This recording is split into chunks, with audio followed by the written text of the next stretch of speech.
Game Time with Boomer Esiason.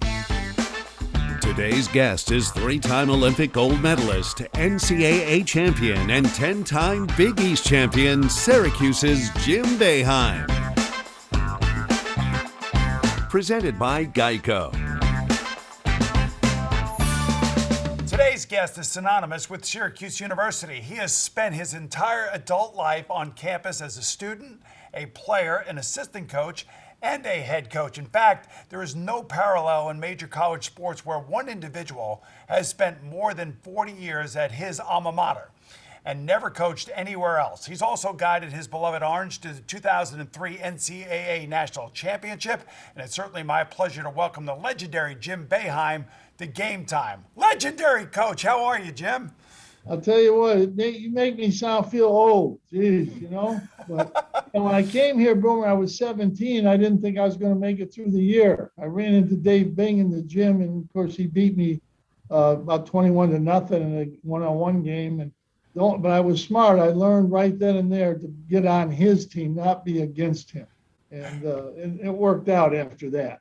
It certainly did. There is a major sea change happening right now in the NCAA. There's so many things that you coaches have to deal with. There's a normal recruiting process that you have to go through, but now all of a sudden we're going through names, images, and likenesses. I knew this was going to happen. I didn't think it would happen quite this quickly. And I'm all for this. I'm glad kids can make money, but you're going to have 3 or 4 guys on your basketball team making some money and 5 or 6 guys that don't make much. So how does that work in the locker room? Do players accept that? And now we have 4 international players that can't make a penny until that's changed, and it's in Congress, so you know that's not going to change anytime soon. Right. And I think the NIL, I think at the end of the day, Congress won't even mess with this thing. They'll just want to get out of it because there's no good solution. There's going to be cases where in recruiting, somebody's going to give a deal to somebody, you know, you're going to get this in the NIL at my school. And, you know, it's going to be part of the recruiting process, which is what we really didn't want. But if this thing, Boomer, if this thing went normally and everybody just tried to get a deal like they could, it'd be great. But it won't be normal. But now all of a sudden you got this portal transfer, or transfer portal, I should say. And the transfer portal to me is mind-numbing because any kid that has a bad moment or has a bad practice or feels like he's been insulted by his coach can go run to that transfer portal and put his name in there. And we've seen teams go to that transfer portal, get players, and actually go to championship games like Baylor did. You know, what's crazy is in the end of the day, it doesn't matter what rules you have. The top schools are going to get the best players. I'm all for players transferring. If they are not happy, they're not playing, that, you know, good. But when you're playing and doing pretty well, and now you think, well, I'm not getting quite enough shots. I need to go someplace else. And chances are you won't get more shots when you transfer. It just isn't going to happen. We all know that half the time people that transfer, it doesn't work out. And that's when you had 400 or 500 transfers. Now you've got 1,500.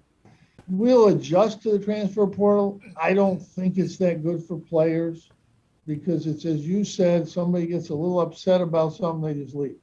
And they don't know where they're going. They don't know it's going to be better there. And if they were in a pretty good situation, you know, sometimes it's not necessarily better over there. The whole transfer portal comes from, if a coach leaves, players should be able to leave. Yep. And I agree with that. If I leave Syracuse and our players want to transfer, they should. But that doesn't mean the players at Georgetown should be able to transfer. Their coach stayed.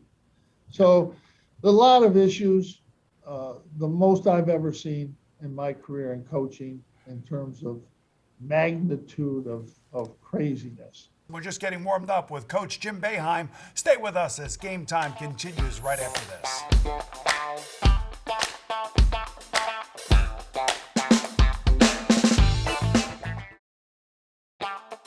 You're watching Game Time with Boomer Esiason. Welcome back to Game Time. Jim Boeheim grew up in the Syracuse suburbs of the Lions, New York, which he has described as kind of a Leave It to Beaver town with a little more of an edge. When not helping out in the family funeral business, Jim would eat, sleep, and breathe basketball, and he claims that when he has basketball nightmares, they're always about Lions High's 58-57 double overtime loss to East Rochester in the finals his senior year. So is that true, Coach? Does that still bother you to this day? Every night. Well, I don't think about it every night anymore, but it does. If you bring it up, I remember all the plays. And it's funny. I mean, I stepped off the elevator the other day in Georgia, Boomer, and Keith Smart was standing right there in front of me. And I had not seen Keith Smart since 1987 when he made the shot in the corner that beat us. And, you know, you think it's been, 33 years, and I never run into him. And he just run in, and he was right there, and he said, "Oh, Coach, geez, I'm kind of sorry." I said, "Don't be sorry. You made a great shot." And it was a great game that just ended up the wrong way, you know. But, yeah, I mean, you think about the losses. I'm sure you do. I'm sure you think about the ones that got away.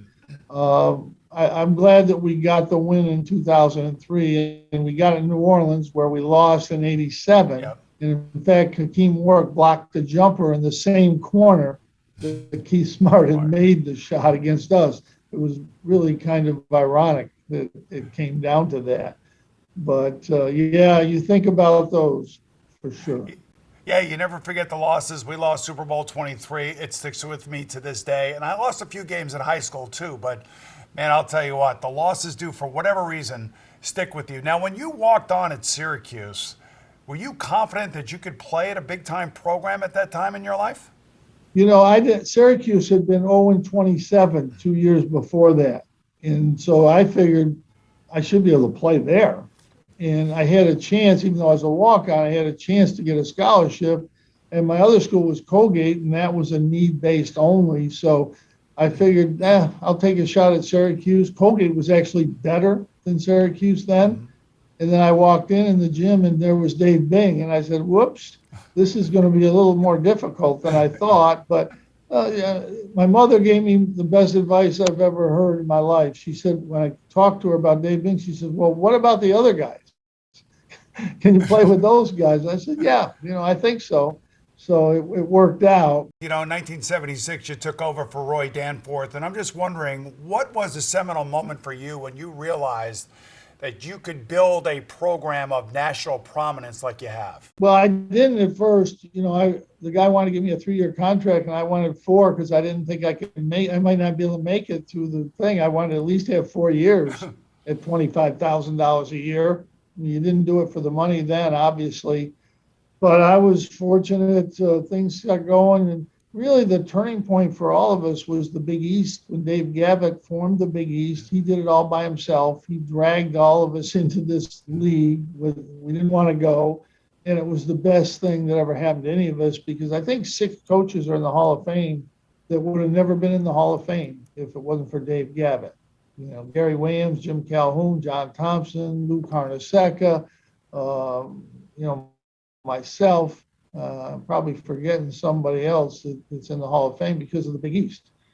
And so we were very fortunate that Dave came along, and that kind of gave us a national look. We were just an Eastern school like everybody else. And, I grew up in Long Island, and I've been to Syracuse, and Syracuse in the wintertime is not all that much fun. I'm just trying to think, trying to recruit nationally known players to a school like you guys have there and where you are. How difficult has that been for you? And really, what is your pitch to the college player to come and play for you? Well, players want to play, first of all, but they're going to get an opportunity that we put guys in the NBA. We put a lot. We've had 30 first-round picks. That's important. The Carrier Dome's a great place to play. 30,000 people, the only one like it in the country. We have a good school, but we're in a good league. We were in a good league with the Big East. Now we're in a good league with the ACC. That's all part of the recruiting kind of pitch. We recruit the Northeast. There's, kids go to school. I always ask a kid, what are your 5 or 6 things you're really thinking about that's important to you? And they'll list 4, 5, 6 things, whatever it may be. They never list weather. And so I said, well, so weather isn't important, right? And, that's what we try to do in recruiting. And, Stevie Thompson was a great player, one of the first guys we got from California. They asked him about the weather, and he says, it doesn't snow in the dome. That's a Does great not answer. snow in the dome. All right, that's a great answer. We'll return with college basketball coaching icon Jim Boeheim right after these messages.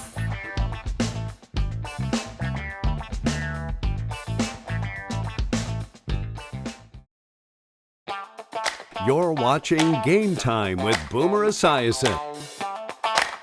As he was watching Carmelo Anthony play for the first time as a high school star in Baltimore, Jim Boeheim turned to his then assistant coach, Troy Weaver, and said, "We can win the national championship with him. He's that good." All right, coach. What did you see in Carmelo Anthony back in those days that made him so special? It was pretty simple. The first play, he made a three. The second play, he pulled up, made a 15-footer. And the third play, went by the guy and dunked it. 3 plays. And Troy had been trying to get me down there. Troy's now the general manager of the Pistons. Great basketball guy, great talent evaluator. He had told me, "You've got to come see this guy." And Carmelo was rated about 50 at that time in the country.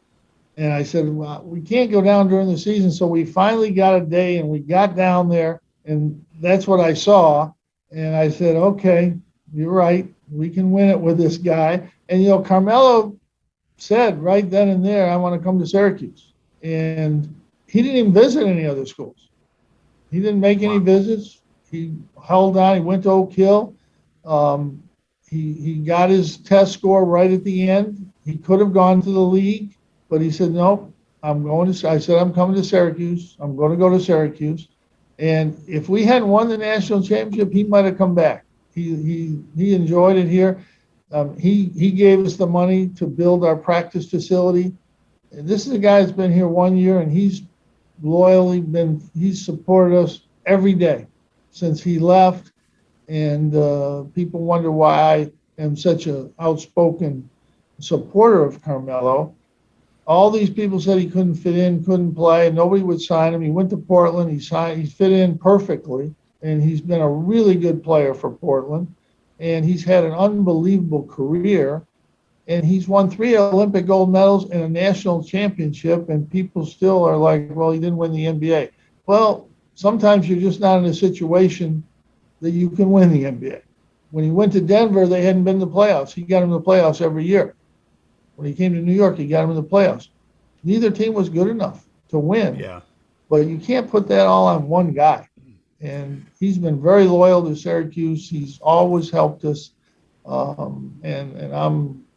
just think he's the best. I mean, absolutely the best representative of a program that you can have. And, I thought we could win with him. I didn't know it would be his freshman year. That was a stretch. Yeah. But we had him and Jerry McNamara, 2 freshmen, and Jerry had 6 threes in the first half against Kansas, and Kansas was better than us. I mean, Jerry had to do that just to give us a chance to win. And you don't expect freshmen to come out and make 6 threes in the first half against a team like Kansas, who had a lot of veteran players, really good players. And so it was a great win for us. And Carmelo took over that game in the second half and got it for us. There's no question that your relationship with Carmelo Anthony not only brought out the best in him, but brought out the best in your team. We'll be back in a moment for more with the great Jim Boeheim right after this.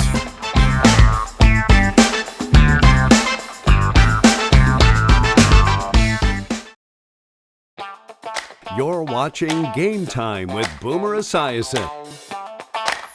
Welcome back, everyone. 2 decades before Carmelo Anthony helped Jim Boeheim win the NCAA championship, another East Coast recruit brought Syracuse to national prominence, and his name was Dwayne Washington, who he was better known as the Pearl. And I think this is what I was trying to get you to talk about a little bit earlier in this interview, Jim, was when did you have that significant moment where you got a guy that showed everybody that Syracuse could be a good place to come and play basketball, and it had to be Dwayne Washington for you guys? Well, Pearl was the perfect timing for us. The Big East got started. Pearl was here. We were averaging 15,000 people a game, which is pretty good. the first couple of years. We're in the Dome. And we went to 26,000 people for one reason. They wanted to see Dwayne Washington play basketball.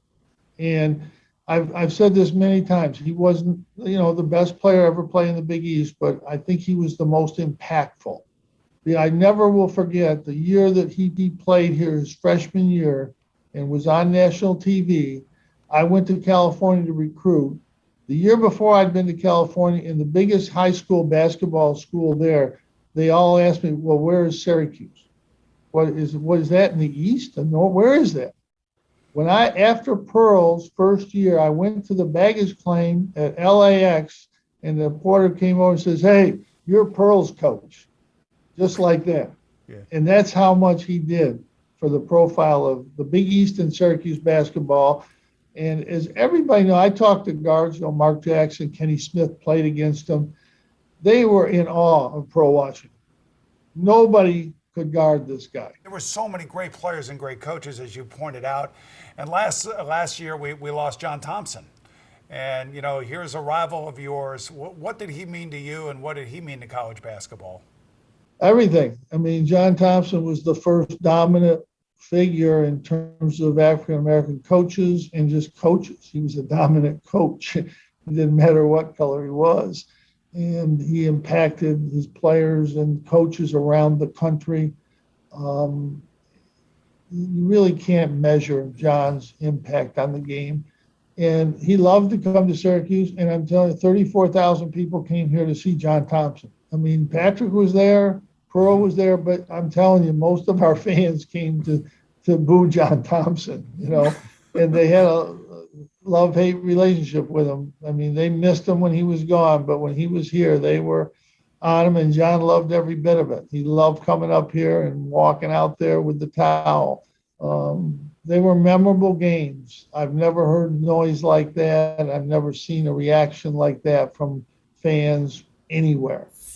And this year comes a year which I think is going to be really special for you and about this year's team. You're going to have both your sons, Buddy and Jimmy, on the team. We were talking about them a little bit earlier. Jimmy transferred from Cornell. What is that going to be like to have both of those kids now under your tutelage as basketball players? It'll be great. But I'm excited. Buddy's had a really good career here so far. He's worked.